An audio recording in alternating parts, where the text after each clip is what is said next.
The following was recorded in front of a live studio audience at the Studio 21 Podcast Cafe. This is the United Podcast Network.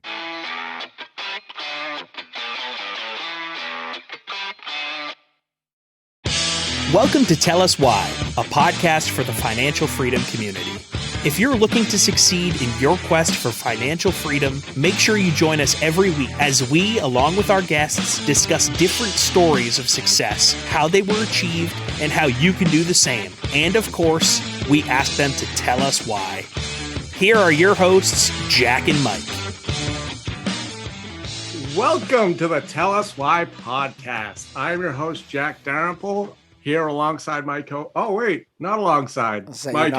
can reach out. Mr. Michael Ketchen. What's going on? What's happening? Trying to figure out why I feel so left. I feel so disregarded. You for look those lonely over there. On the stream, Jack's zooming in today. He had, believe it or not, he bought some real estate, so he had to make some commitments because that management he pays for can't go do it. So here he is. This is ironic. So anyways, getting into it, This is going to be fun. I'm kind of in the captain's seat today. I get to drive the ship a little bit. You are. But today we're talking to Corey Lavinder. And I think Corey's a textbook definition of a real estate entrepreneur. I mean that in the most sincere and positive way you can imagine. Although I'd say the big three might get a little awkward with our 18-year-old question. He's a college student, so it was like last year, a couple years ago. He's very close. Yeah. But that is exciting. Before we bring Corey in on Zoom, Mike, what's going on in the business? Officially closed. 111 unit deal, biggest building we've ever bought. Yeah. Solid. It's been a crazy, let's timestamp this, check in with me. It's November of 2021. Let's see how I feel a year from now. Yeah, right. We bought the building. First week we had a meeting with all the stakeholders for the city. Found out that building in the last 12 months had 765 first responder calls. So 765. What? Yeah. So to say they're excited that we bought it and going to clean it up is one thing, but let's check in a year from now. We'll be that's aggressive. Yeah, we'll be keeping tabs for the Tell Us Why community as either it's gonna be the best thing we ever did or far and away the worst thing we ever did. So we'll figure it. Rise Mike off the deep end. We'll be gone in 3 months. What's going on with you? Well, as you know, most companies are struggling to hire workers in the current climate. So that being said, upper management at 1124 Properties got together last week and acknowledged the effort that I was putting in. Worked incredibly hard this year. They're really pleased with the progress I've made. So they decided to give me a raise for my hard work. Oh, that's nice. I'm pretty pumped, pretty grateful. And that explains why you're doing the little tasks like going to meet inspectors at meetings instead of that management company you pay 12% to. That's ironic. Yeah, so I raised rents is the moral of that story. But so yeah, pretty pumped about that. I think I'm actually going to, for the first time in my life, take a paycheck from one of my Florida properties. Wow. And gotta give myself a raise, I like it. Work for, I don't know if it's deserved, but I like on that one for 4 years, I think. So. Oh my goodness.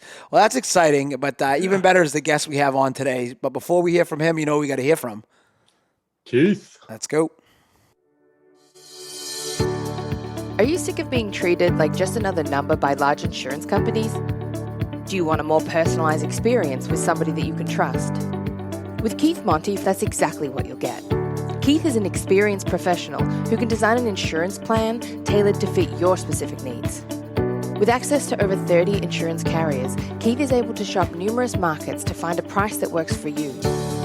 So if you want an insurance agent that you can rely on and one that has your best interests at heart, then call or text Keith today on 978-241-2363. That's 978-241-2363. Keith Monty. He'll get you covered. All right. So like we alluded to in the beginning, we have Corey Lavinder in studio. He's a real estate developer in Nashville, Tennessee. After spending his high school summers interning for a local house flipping business, Corey was intent on starting his own real estate business when he got to college. That's aggressive. I like it. Corey chose Belmont University and is part of the D1 men's soccer team. Bought and sold his first flip at 19 years old and has grown it from a single project going at a time to multiple projects. So Corey, welcome to the Tell Us Why podcast. Yeah, how's it going? Excited to be here. Oh, Excited to man. talk to you guys. We're excited to have you because I'll tell you, you are making us look very lazy in our college years. So that's pretty impressive Yeah, right there. legit. Double major, buying flips. Like, how? How does that happen? It's aggressive. And I like everything about it. Yeah, we have so many questions we're going to dive in on. And to start with that, Corey, why don't you tell the people where are you at in your business today? Yeah, so right now, I've got three projects I'm working on now. One we're listing tomorrow, and then two we're just kind of in the middle of flipping right now, and then just looking to add more properties. All right, I like it. I like it. So Jack said something there in the open that jumped out to me right away that I want to get into is going even a little further back, which is not all that further back given how soon you started. You're in high school. You go with an internship. Now, the thing that I see, all the buzzwords are, oh, you can't do internships and you can't do this, you can't learn. It's really that victim mindset that we talk about trying to push back against. Tell me what it was like being a high school student, deciding to say, I'm going to take action, I'm going to get into this, and I'm going to get something from it. What was that experience like? Yeah, so I started after my freshman year of high school. And so I'd start at the very bottom. So I was cleaning out the houses they just bought from foreclosures. I was putting stuff in trash bags, putting it in the dumpster. And then I just kind of worked my way up into working in the office. Then I started like analyzing properties, doing all their math, figuring out construction budgets. Wow. And then I worked into acquisitions, marketing.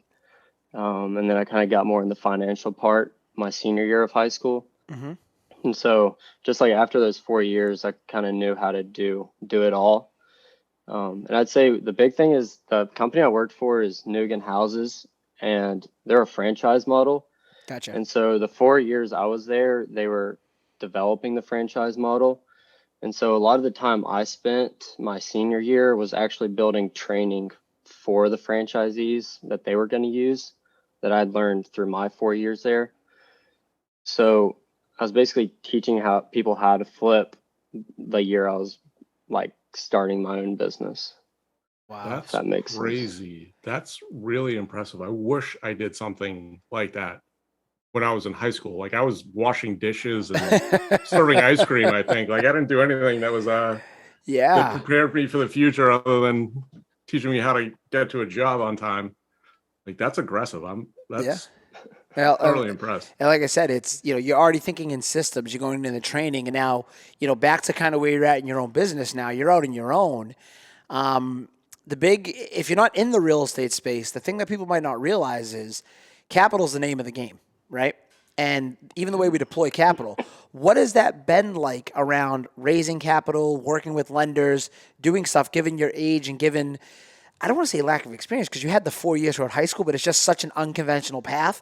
Did you run into any adversity going through that kind of unconventional path, or has it been a smooth transition because of the previous experience? Yeah, so I was in a unique position where since I was with the franchise model and I went to my own like location, so they connected me with the capital from the very beginning. Okay. And the capital is really nice because it was 100% funded every deal. And they would give you the money for construction up front. So you didn't have to do the construction and get reimbursed. Put a draw in, yep. Yeah, and actually, Corey, for those at home who might not be familiar with flipping a property, can you actually explain why that's so important? Like, what is a draw? What does that process look like? Yeah, so once you buy the house, there's kind of that initial cost of like closing costs that you kind of got to pay out of pocket. But then once you start doing construction, I'd say normally to like lenders, you got to show like your budget for the property and everything that you're going to do to it so that they actually believe you're going to do it. Mm-hmm. And I'd say my experience with hard money is they make you like they show you the budget and you say, I'm going to do this kitchen for $10,000 and you get the kitchen done with your own money. And then you tell the hard money like, hey, I've done the kitchen. I need to get reimbursed. Mm-hmm. But since it's a private lender, it's a little bit more lenient. Yep. And so he goes ahead and gives you that $10,000 to do the kitchen. Or the way I do it is I just get 3 draws. And so I get a draw for a third of it. And then I show him that I've done all the things I was telling him I was going to do. and then he gives me a draw for the second third, and then the third. Yep. And that really, again, that's such a crucial piece back to that systems and that franchise, because where a lot of people think about, buying a rental property or flip, like, Jack and I do a multifamily, it's not even just the money to acquire it. There's also the money you need in reserves. There's also the amount of liquidity you need, as you mentioned, to front the rehab budget and the draw budget and all those other elements. And that's where this liquidity becomes unique. We use private and hard money, and Jack, maybe it's something we should do an episode on, even for the community, why the different types of funding is so important. You can go back to the Financial Freedom series we recorded where we talked about different types of capital and the framework, but that's great, Corey. That's awesome. Kind of getting on that. And I mean, maybe you can get the guy next to me on some more systems and get him refined over here. You know what I mean? What is that supposed to mean? As I mentioned, you're going to an inspection tonight. All right, so we touched on something. All right, so here you are, incredibly impressive young entrepreneur. You're, doing stuff in high school. You're doing stuff in college. You also mentioned you're a D1 athlete. How are you balancing all of these things? What does this look like to have essentially 3 different major commitments between school, D1 sports, and a business? Yeah, so soccer is like my main love. I love doing it. Yep. And so all through high school, that was my main focus, is just how do I put myself in a position to choose where I want to go to college and where I want to play. So I mostly put like work. I only worked in the summers in high school. And so all throughout the year, I was traveling for soccer, and I went to boarding school. So I played like the highest level I could. And then once it got in the summer, I'd work out in the morning, then work all day. And my bosses were pretty like lenient. They knew that I was chasing soccer. So if I came in late, like they understood why I came in at 10 o'clock, because I had to get that done. But now in college, it's a lot more difficult because soccer lasts from the minute I wake up till noon every day. Yeah. So I'd say I only have a few hours to work on my business productively every week. So it's just about being disciplined. And like if I need to do something, I have to make sure I do it like right then. That's such a good, I got to imagine that constraint. Does that make you almost have to be more efficient in terms of what you're doing and the resources you're deploying? Yeah, it's a lot more efficient. And then it's also, I've had to let other people do a lot of my business. So construction wise, after I buy it, I really only go to properties once a week. I just found contractors that I trust, and they showed me pretty quickly that they knew what they were doing. Yeah. So when they said they need to get something ordered or they need to get that second draw, I kind of I have to trust them and let them handle everything. Yeah. And same thing with marketing. I've kind of put all of my marketing in other people's hands. There's this guy, his name's Gino and Chandler down in Atlanta. I don't know if anyone's ever heard of them, but they do most of my marketing, and all I do is pretty much close them. Wow. So a lot of it's just delegation that I've had to do. That's systems all day long. Like that's the key to running a successful business. Like you don't have to be there doing the grind, hammering the nails. It's fantastic. So let me ask you this. If you didn't play soccer, would you still be in college? Yeah, probably so. I'd say it's more of a family thing, but also I love just being in college. All my friends are in college. Yeah. All my friends are on the soccer team. So if I wasn't playing, like all my friends are doing it, and everyone around me is doing it. So it's just kind of part of me. I was kind of getting at the college question, but well, I think what we'll do is we'll have him on, episode 1,000 10 years from now, and, and kind of follow back with that. Which that's kind of a perfect segue from Jack when we're looking at this, Corey. You mentioned something a second ago that I think is very important that I want to get a little bit more in depth on. Is that trust factor and vetting the people? Do you have systems in place where you're holding these people accountable, but also empowering them to do the work? How are you essentially ensuring quality? Do you have any tips out there for anybody in the Tell Us Why community of resources, software, platforms, anything you use for any of that? Construction side, there's not much. Just like playing soccer is super nice because I've always been on a team. So I know how to talk to my teammates. Like high school, I was the captain of the soccer team.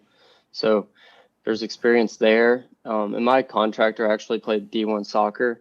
So there's a bit of like a common like team type aspect. And a lot of it's trust. A lot of trust you got to put in them. And I had seen like hundreds of projects being done through high school. So I had an idea of how quickly things were supposed to happen. So if and something what the seems project off, looked like from start to finish. Yeah. So you can draw on that experience if something seems off and kind of go back into it. So it's almost, I mean, this whole story is just so crazy to me. It's almost so intentional and so purposeful, and that's just such a unique skill set to see in one so young as you're still kind of figuring out. It's very impressive. We usually don't ask this, but we actually usually don't have guests that entrepreneurs that are kicking, ass at this young of an age, which is awesome. Where do you see this going? What is your why now, and what are you setting this up for? I'd say it's kind of relates back to soccer. Like all through soccer, I was just working so that I would have the choice. It wasn't necessarily working to a goal of playing Division One. It was working to the goal of being able to choose where I wanted to go, like what school I wanted to go to. And I'd say it's the same thing with real estate, where it's like I'm kind of locked in Nashville now, but my goal for the next year or two is so that when I do graduate college and I'm not stuck here, I can do whatever I want, or I can get into whatever real estate I want to get into. Yeah, that's what I'm working toward right now. That's very, very, very impressive. I don't think a single thought like that had crossed my mind until I was my senior year in college, and I was like, "Oh, now I have to do something. What should I do?" Oh yeah. Like college for me was just such a waste of time. It was just to go have fun. Yeah, and I learned a couple of things, but well, I mean, think about what he's saying here, right? He's having his fun. He's doing his passion. He's just being mindful and purposeful. And I was saying this to someone the other day. I think the two most important things when it comes to entrepreneurship, honestly, you can make up a lot of stuff, but really is taking action and being intentional, right? If you can combine those two, you're going to make mistakes, but you can overcome a lot of things. A lot of roadblocks can be moved, kind of out of the way, if you will. You know what I mean? Absolutely. I know one of the things that I've mentioned on the podcast before is I wish I started or took a risk. Like, I commend you, Corey, for taking this risk, not really a risk, but risk on starting a business, going forward with it, especially during college. Like, most of the people that I talked to personally and professionally had wished that they had done something sooner. Like, nobody, well, not nobody, but like, I generally think that most people that work 9 to 5 for 60 years and then realize that they should have started their own business, or regret just sitting there wasting time going through the day-to-day.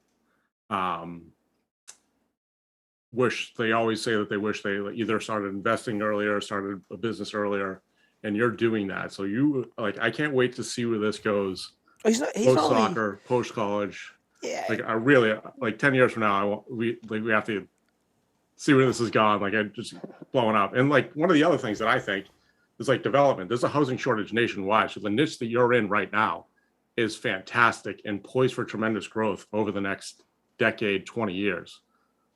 Like, I just think you're setting yourself up perfectly. So no pressure. No pressure. Corey, and actually that gives me another thought. So, this goes back to, we talk about coaching, franchising businesses, you name it. There's a lot of skepticism out there, around franchises and things like that. Now, you witnessed it firsthand. Obviously, it's working out for you. Did you have any tough conversations? Did anyone think you were being nuts, or anyone in your circle of influence, if you will? Did they say, oh, that's a scam? Did you get any pushback with any of this franchise model?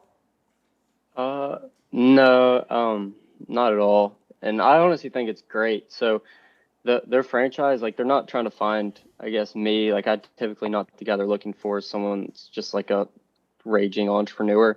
It's more someone that's like doing a job and that they see flipping houses and they're like, I want to do 5 to 10 a year and make more than I'm making now. Gotcha. So I'd say if you're like a raging entrepreneur, like, go the wholesaling route first and do that. But like, if you have a job and you don't want this thing to like take over your whole life and you just want to get into real estate, a franchise model is great because you don't have to find the capital. That's provided.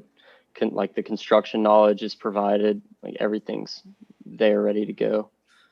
So really, what are you finding in this franchise model? It's mostly focused on deal flow, it sounds like? Yeah, so that's my biggest issue, and I think that's the issue with most people, in the franchise model is just how to do marketing on a national scale. Because every market's different. And so the market that I was working in is a small town in East Tennessee where they dominated SEO, dominated Facebook ads, and really the only people there doing real estate. And so once I got into Nashville, I started doing Facebook, and I'm spending $6,000 for a deal. I had to look at other ways to do it. And so I've gone into cold calling, cold texting. Yep. So I think that's the biggest challenge with the franchise is just every location, it's different ways to market successfully. Yeah. What's your cost per acquisition right now? It's at $3,500. Yeah. I really don't spend very much on marketing right now. A lot of it is just through wholesalers, unless a super hot lead comes through my cold calling. And that's mainly because I just don't have time to do acquisitions.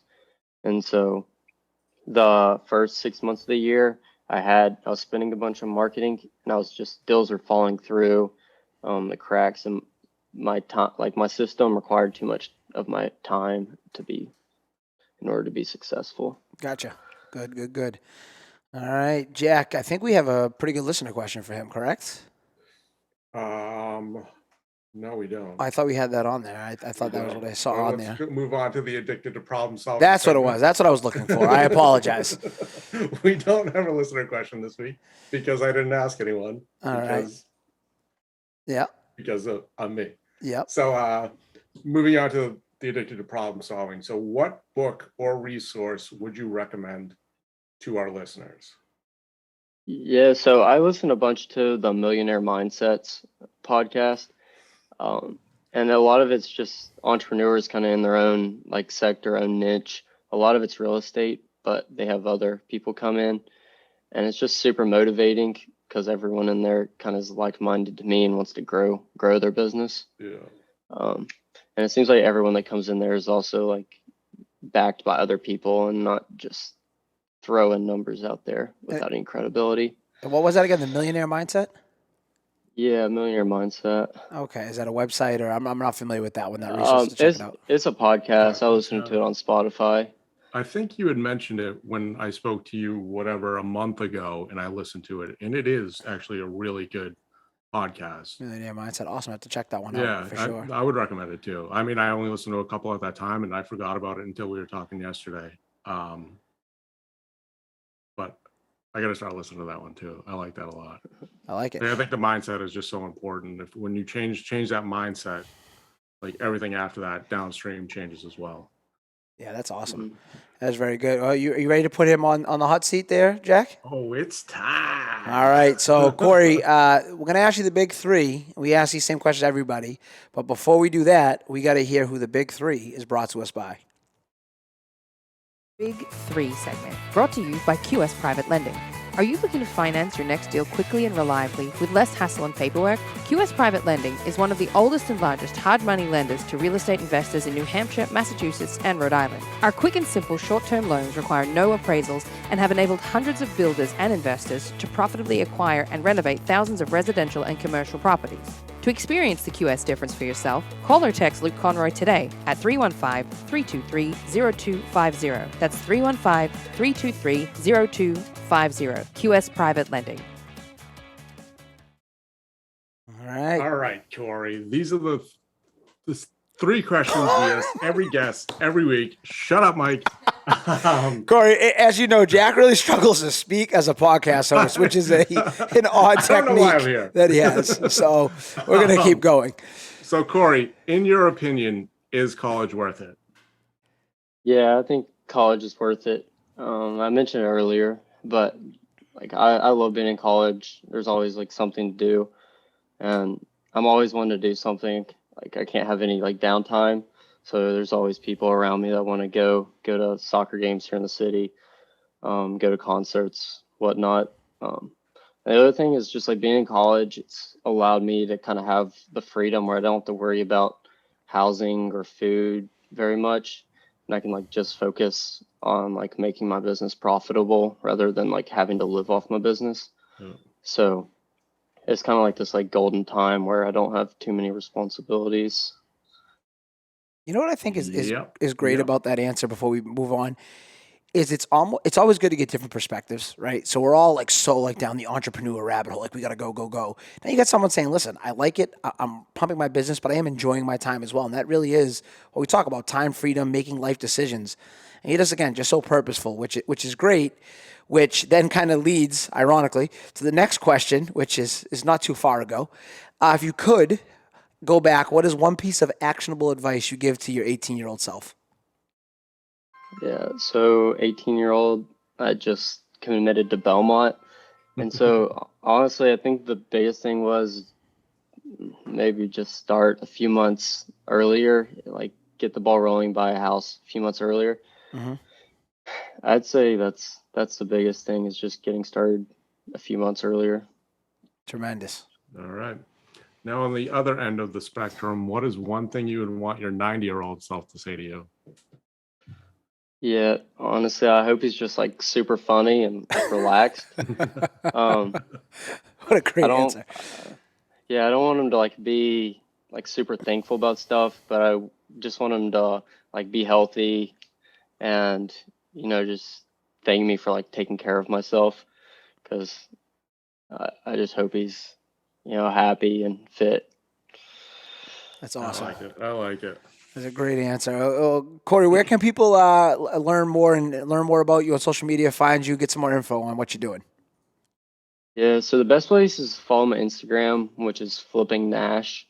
I couldn't get Flipping Nashville, so I had to settle with Flipping Nash. I like it though. Yeah, and you can also find me on YouTube at that same handle.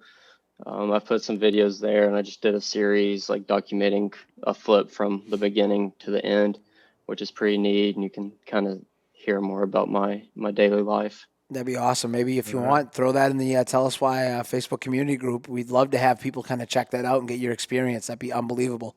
Absolutely. But before we let you go, is there anything you'd like to tell our listeners? Just get started in real estate. That's you got to be in real estate. I don't know what else to tell you. God, I love it. I love it. Get started. I love it. Corey, thank you so much for everything, brother. Yep, I appreciate it, guys. All Yep, right. thank you, Corey. And Jack, what about that? Where can they learn more about the Tell Us Why podcast community? If you don't already follow us on social media, you can find us on YouTube, Facebook, Instagram, LinkedIn, Twitter, basically every social media platform there is. All the links are in the description below. If you're new and just listening for the first time, head over to our YouTube channel and subscribe. Also, check us out and subscribe on iTunes, Spotify, really anywhere you listen to podcasts. And if you want to come meet us and while we record in person, check out the Studio 21 Podcast Cafe in Salem. We record most Wednesdays. And we'll wrap it up with the quote of the week. This is a George Herman Babe Ruth quote. It's hard to beat a person who never gives up. Wow, that is a good one. I like that one. But that's it for today. Be sure to join us on next week's episode. And until next week, bet on yourself. The views and opinions expressed by the hosts, guests, or callers of this program do not necessarily reflect the opinions of the Studio 21 Podcast Cafe, the United Podcast Network, its partners, or affiliates.